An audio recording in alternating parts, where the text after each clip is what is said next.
Chemistry unspoken. जो आज की हमारी वीडियो है उसका जो टॉपिक है वो एटॉमिक स्ट्रक्चर से रिलेटेड है। हमने लास्ट जो वीडियोस बनाई थी उसमें जो है इलेक्ट्रोकेमिस्ट्री के टॉपिक्स थे। जो अब मैं वीडियोस बनाऊंगी वो एटॉमिक स्ट्रक्चर के हवाले से होगी, ठीक है। तो आज जो हमारा टॉपिक है जो हमने स्टडी करना है वो है रुदरफोर्ड्स atomic model.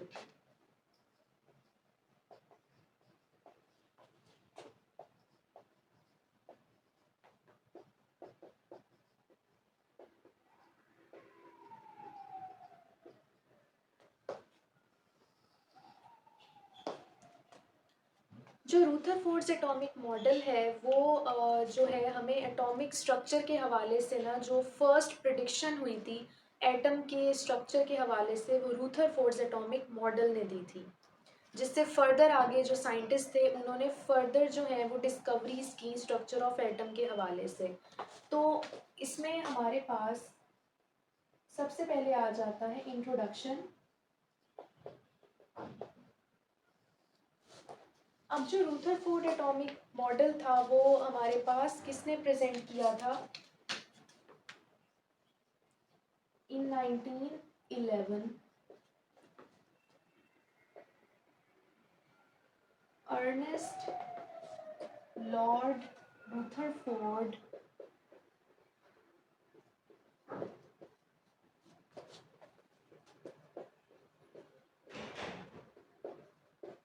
presented this model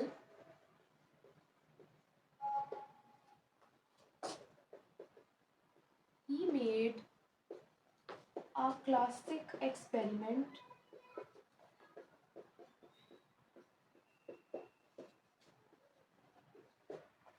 by collision of high energy alpha particles on a gold plate। तो 1911 में जो लॉर्ड रुदरफोर्ड साइंटिस्ट थे उन्होंने क्या किया, उन्होंने एक एक्सपेरिमेंट परफॉर्म किया। उन्होंने एक रेडियो एक्टिव सोर्स की मदद से क्या प्रोड्यूस की, अल्फा पार्टिकल्स प्रोड्यूस किए और उन अल्फा पार्टिकल्स को एक गोल्ड प्लेट के ऊपर हिट करवाया, ठीक है। तो फिर उस इफेक्ट से क्या हमें पता चला वो हम आगे एक्सपेरिमेंट को डिस्कस करके उसके बाद हम देखते हैं। तो हमारे पास यहाँ अब सेकंड इसमें हमारे पास हेडिंग आ जाती है एक्सपेरिमेंट की।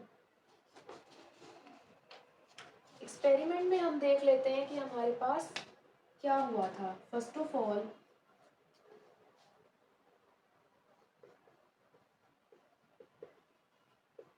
The high energy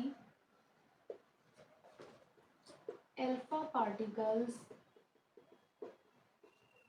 were produced by using a radioactive metal such as radium और पोलोनियम।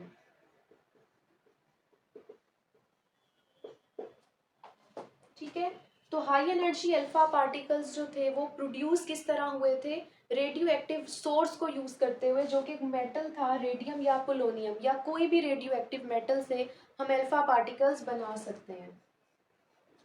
सेकंड क्या था, a gold foil of 0.0004 centimetre thickness was used for collision of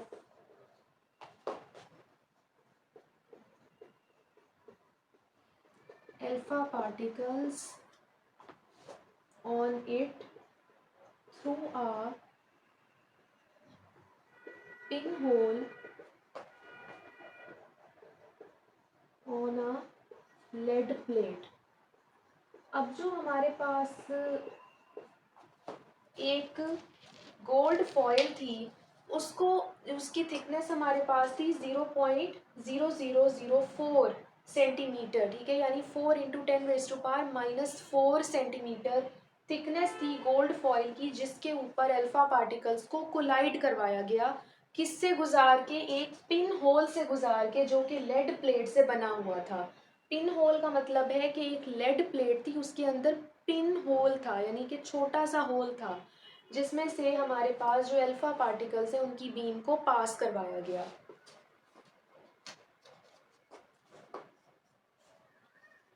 A photographic plate or screen coated with zinc sulfide was used as a detector. It produced flashes of light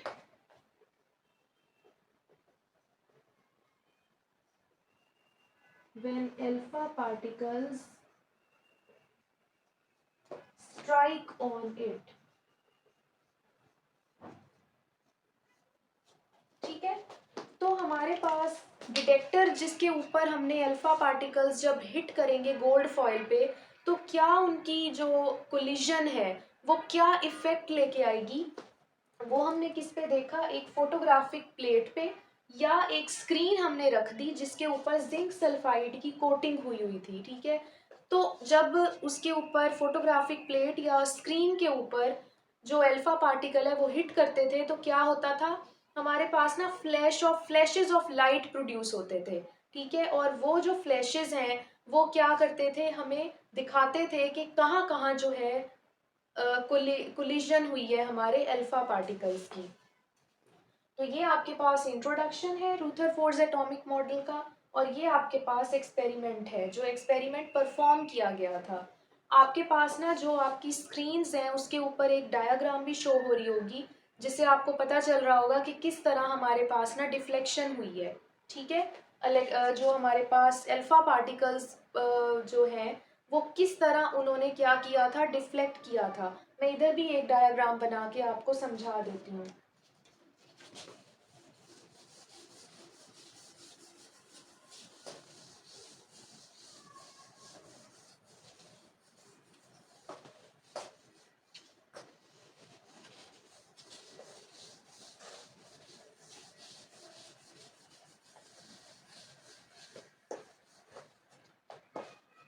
तो अब आपके पास इस तरह जो है एक रेडियो एक्टिव सोर्स है। ठीक है, ये एक होल है बीच में, ये हमारे पास जो है रेडियो एक्टिव सोर्स है, जहाँ से हमारे पास अल्फा पार्टिकल्स प्रोड्यूस हो रहे हैं, उनकी बीम प्रोड्यूस हो रही है। ठीक है, ये हमारे पास अल्फा पार्टिकल की बीम है। ठीक है, जो हमने इधर एक, जो मैंने अभी आपको बताया था कि इधर हमने एक लेड स्लिट रखी हुई है, लेड प्लेट की स्लिट बनी हुई है, जिसके अंदर एक पिन होल है, यानी कि छोटा सा होल है। वहां से उन अल्फा रेज ने जो अल्फा पार्टिकल की बीम बनी है, रेज बनी है, उन्होंने यहाँ से पास आउट होना है, तो वो इस तरह की छोटी सी बीम बन जाएगी यहाँ से पास होने के बाद। अब वो जाके हिट करेगी हमारी गोल्ड प्लेट को। ठीक है, गोल्ड प्लेट जो है उसको इन्होंने अल्फा जो बीम है उसने हिट किया। तो अब क्या हुआ? हमने आगे एक स्क्रीन रखी हुई है, ठीक है, जो कि उस डिफ्लेक्शन को क्या करेगी? देखेगी। अब हमने देखा कि यानी जो रूथरफोर्ड मॉडल रूथरफोर्ड ने डिस्कवर किया था, उन्होंने ये देखा कि अब जो अल्फा पार्टिकल की बीम जो है वो आगे डिफ्लेक्ट हो रही है ना, तो कुछ रेज जो है वो बिल्कुल ऐसे अनडिफ्लेक्टेड पास हो जाती हैं स्क्रीन के अंदर से, यानी वो हिट नहीं करती, ऐसे ही अनडिफ्लेक्टेड पास हो जाती हैं। कुछ जो है वो डिफ्लेक्ट होके बैकवर्ड वापस आ जाती हैं, बैकवर्ड जो है मोशन में वापस आ जाती हैं। और कुछ क्या करती हैं, जब डिफ्लेक्ट करती हैं तो बहुत ही बड़े एंगल पे, यानी बड़े एंगल पे या छोटे एंगल पे क्या देती हैं, डिफ्लेक्शन देती हैं। ठीक है, 3 तरह की रेज उसने देखी यहाँ, 3 टाइप्स ऑफ रेज अब उसने एक्सपेरिमेंट में। अब हम इधर प्रिडिक्शंस भी इसकी लिख लेते हैं। प्रिडिक्शंस में अगर हम बात करें तो Rutherford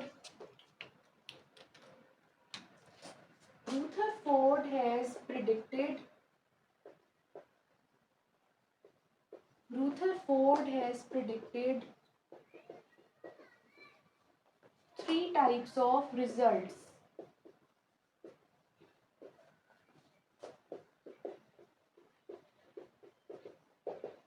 ठीक है, so number 1, most of the rays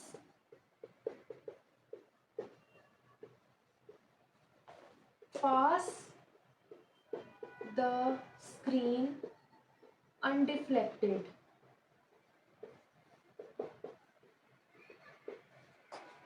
Which shows that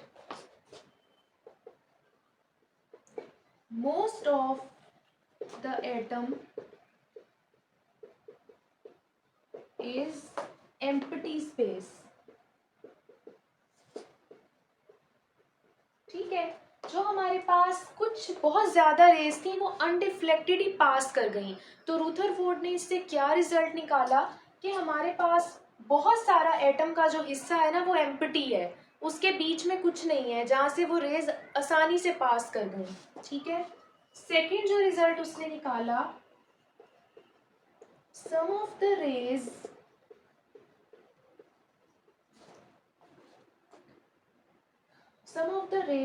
deflected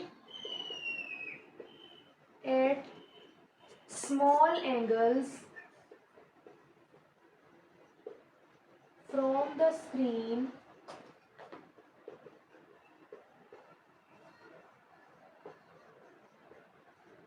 which shows that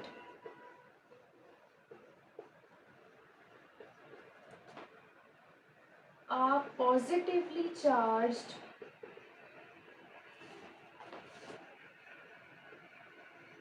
entity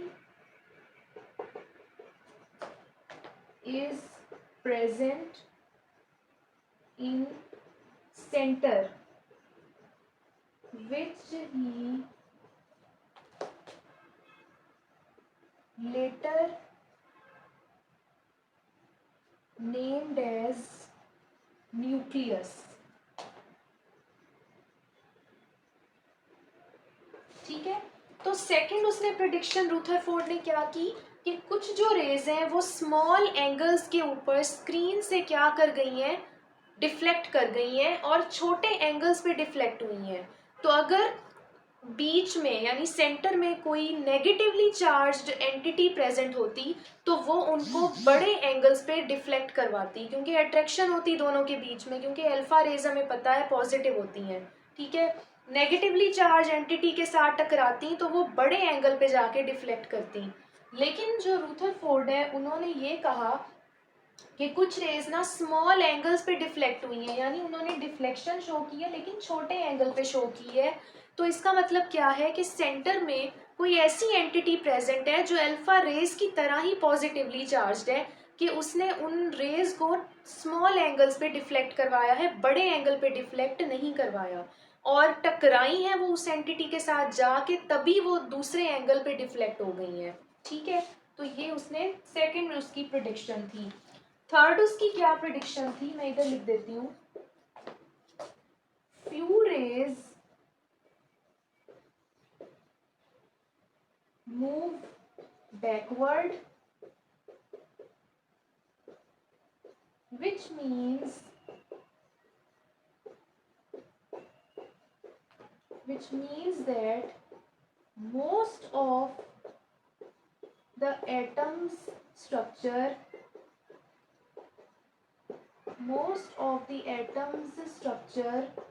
is occupied by nucleus.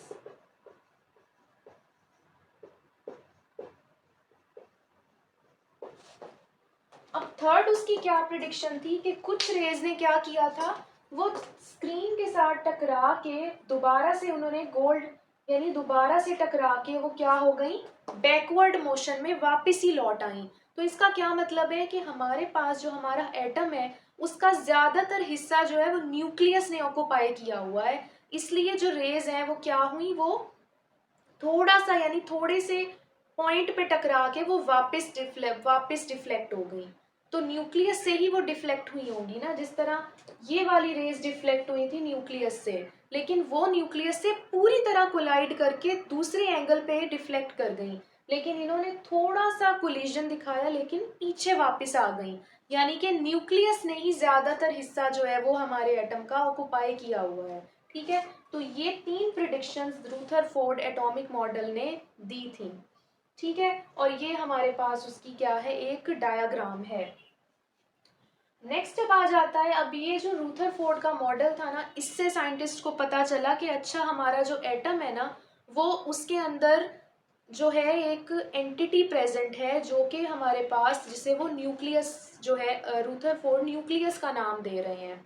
और रूथरफोर्ड ने ये भी कहा कि हमारे पास जो कुछ रेज है ना वो बैकवर्ड डिफ्लेक्ट होके क्यों आई हैं, क्योंकि न्यूक्लियस के अलावा भी वहाँ कुछ और सब एटॉमिक पार्टिकल्स मौजूद हैं जो कि रेज को क्या कर रहे हैं, वापस डिफ्लेक्ट कर रहे हैं बैकवर्ड डायरेक्शन में। ठीक है, तो उसको उन्होंने क्या नाम दिया, इलेक्ट्रॉन्स का नाम दिया। ठीक है, तो रूथरफोर्ड की प्रिडिक्शंस में एक और प्रिडिक्शन भी थी कि रूथरफोर्ड ने ना अपने इस मॉडल को ना सोलर सिस्टम के साथ कंपेयर किया था कि जिस तरह न्यूक्लियस जो सन होता है हमारा, जो न्यूक्लियस है एटम का वो सन की तरह है, और इलेक्ट्रॉन्स जो हैं वो सन के इर्द गिर्द घूमते प्लैनेट्स की तरह हैं। जिस तरह सन के इर्द गिर्द जो प्लैनेट्स हैं वो रिवॉल्व कर रहे हैं, उसी तरह एटम के न्यूक्लियस के इर्द गिर्द भी इलेक्ट्रॉन्स इसी तरह रिवॉल्व करते हैं। ठीक है, अपने क्या करते हैं, सर्कुलर मोशन में रिवॉल्व कर रहे हैं।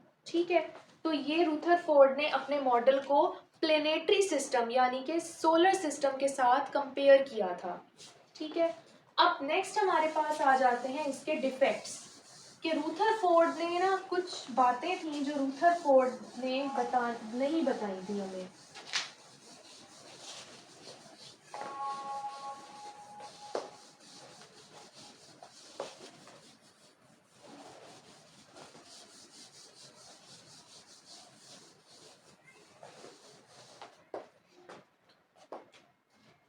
डिफेक्ट्स जो थे ना रूथरफोर्ड एटॉमिक मॉडल के, वो क्या क्या थे।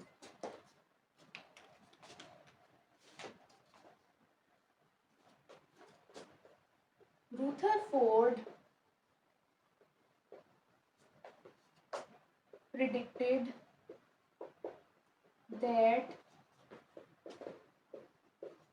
electrons are revolving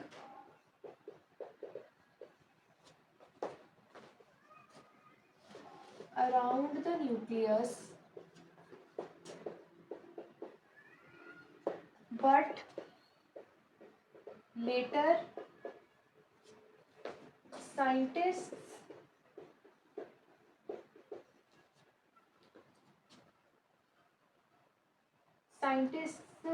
described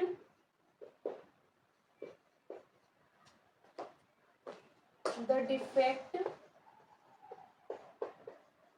in his statement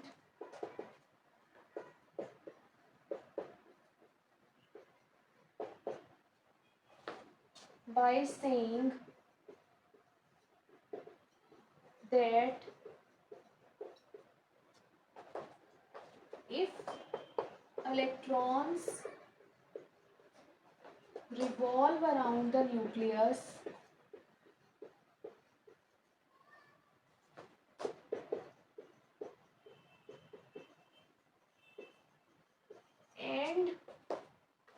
they have and they are negatively charged,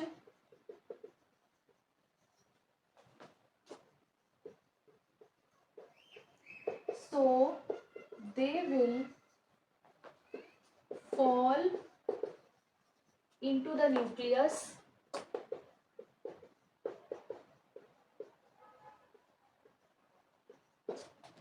ठीक है। तो डिफेक्ट फर्स्ट नंबर 1 जो डिफेक्ट था वो क्या था कि साइंटिस्ट ने ये कहा कि अगर रूथरफोर्ड ये बात करते हैं कि इलेक्ट्रॉन्स जो हैं वो न्यूक्लियस के इर्द गिर्द जो है वो रिवॉल्व कर रहे हैं, तो इलेक्ट्रॉन को तो न्यूक्लियस के अंदर फॉल हो जाना चाहिए, क्योंकि न्यूक्लियस जो है वो पॉजिटिवली चार्ज है और इलेक्ट्रॉन्स नेगेटिवली चार्ज हैं, तो इलेक्ट्रॉन तो रिवॉल्व करता करता न्यूक्लियस के अंदर जाके गिर जाएगा। इस तरह का स्ट्रक्चर जो है वो साइंटिस्ट ने बताया था कि आप इस बात का जवाब दें कि इलेक्ट्रॉन जो है वो रिवॉल्व कर रहा है, तो वो तो रिवॉल्व करता करता इधर आके गिर जाएगा, न्यूक्लियस के अंदर ही गिर जाएगा, ठीक है। या वो इलेक्ट्रॉन जो है वो और यानी उसने रूथरफोर्ड ने जो है वो ये बात नहीं बताई थी कि इलेक्ट्रॉन रिवॉल्व किस तरह कर रहा है, ठीक है। तो उसने सेकंड जो स्टेटमेंट थी, सेकेंड जो स्टेटमेंट थी वो ये थी, डिफेक्ट था, Rutherford was unable to explain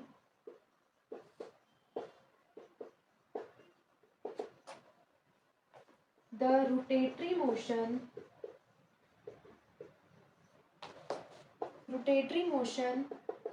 of an electron and the concept of orbits। Rutherford ने ये जरूर कहा था कि जो इलेक्ट्रॉन है ना वो न्यूक्लियस के इर्द गिर्द ना ऑर्बिट में रिवॉल्व कर रहा है, ठीक है, लेकिन ऑर्बिट में वो किस तरह रिवॉल्व कर रहा है वो उसने नहीं बताया था, क्योंकि ऑर्बिट में रिवॉल्व करते करते वो फिर न्यूक्लियस के अंदर ही फॉल हो जाता है। तो इसलिए रूथरफोर्ड की जो हमारे पास प्रिडिक्शंस थी वो सही जो है, प्रिडिक्शंस उसकी बिल्कुल ठीक थी, लेकिन जो है उसके मॉडल में कुछ डिफेक्ट्स थे जिनका जवाब वो नहीं दे पाया, तो इसलिए जो रूथरफोर्ड मॉडल है वो हमारे पास क्या हो गया, फेल हो गया। रूथरफोर्ड ने ना जे थॉमसन की जो थ्योरी थी ना, प्लम पुडिंग मॉडल जो था, कि उस जो जे थॉमसन ने ये कहा था कि हमारे पास ना जो न्यूक्लियस है वो हमारे पास ना एक पुडिंग की तरह है, जो एटम है वो पुडिंग की तरह है, जिसके अंदर जो न्यूक्लियस और इलेक्ट्रॉन्स है वो प्लम्स की तरह उसमें अरेंज हुए हुए हैं।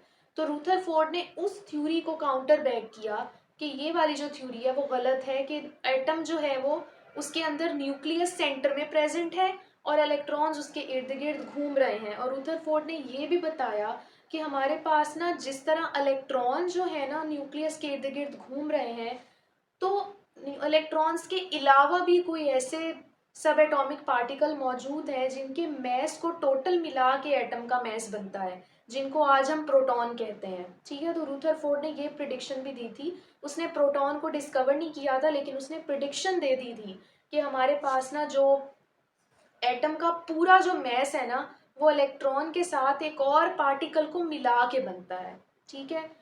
तो रूथरफोर्ड ने एक स्टेप लिया कि एटॉमिक स्ट्रक्चर को डिस्क्राइब कैसे किया जाए। तो रूथरफोर्ड का जो ये मॉडल है उसने बहुत से आगे जो थ्योरीज आई, बहुत से साइंटिस्ट ने, बहुत से केमिस्ट ने, बहुत से फिजिसिस्ट ने एटॉमिक स्ट्रक्चर को स्टडी किया, तो रूथरफोर्ड एटॉमिक मॉडल को ही बेस बना के ना उन्होंने अपनी थ्योरीज पेश की। तो रूथरफोर्ड ने जो है वो मोस्टली उसकी जो स्टेटमेंट्स थी वो क्या थी, बिल्कुल ठीक थी। ये जो डिफेक्ट्स हैं ये बस एक डिफेक्ट था उनके मॉडल में कि वो इलेक्ट्रॉन की जो रोटेशन है ना उसको सही तरह डिस्क्राइब नहीं कर सके, ठीक है। तो आपके पास जो है ये रूथरफोर्ड एटॉमिक मॉडल यहाँ एंड हो जाता है। मुझे उम्मीद है कि आपको ये वाली वीडियो पसंद आई होगी। और मैंने आपसे एक बात कहनी थी कि मैंने अपने चैनल का जो नेम है वो चेंज कर दिया है कुछ रीजंस की वजह से, ठीक है। तो मेरे चैनल का जो नेम है वो है केमिस्ट्री अनस्पोकन। तो मुझे उम्मीद है कि आपको मेरी वीडियोस पसंद आ रही होंगी और मेरे चैनल को ज़रूर सब्सक्राइब करें। आप सब्सक्राइब नहीं करेंगे तो मेरी जो मोटिवेशन है वो ख़त्म हो जाएगी और मैं वीडियोस बनाना बंद कर दूँगी। अगर आप चाहते हैं कि मैं ज़्यादा से ज़्यादा वीडियोस बनाऊं तो मेरे चैनल को लाजमी सब्सक्राइब करें। और जो नेक्स्ट वीडियो है वो आपके पास जो है वो प्लैंक्स क्वांटम थ्योरी के हवाले से होगी, जो एटॉमिक स्ट्रक्चर से रिलेटेड ही है। ठीक है, तो मेरे चैनल को ज़रूर सब्सक्राइब करें, अपने दोस्तों के साथ भी लाजमी मेरी वीडियोस को शेयर करें और अपना ख्याल रखें। तब तक के लिए अल्लाह हाफिज़।